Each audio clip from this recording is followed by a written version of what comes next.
For today's menu natin, gagawa tayo ng pasta linguine with mackerel. Siyempre, hindi mawala ang ating atsuge. Kukulan lang muna natin ang ating pasta. Mettiamo la pasta, 10 minuti, 10 minutes. Chop lang natin yung bawang.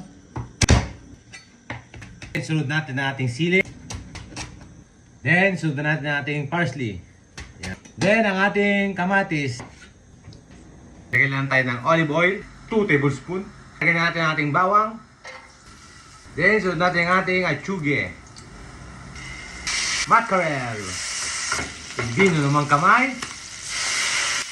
Poi peperoncino verde, parsley, ating kamatis. Maglagay lang tayo ng basil.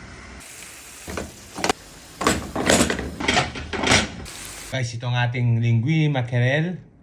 In Italiano, sgombro.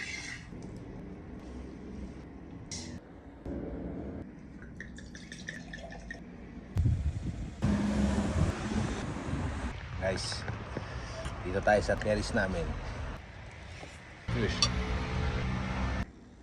Ottimo!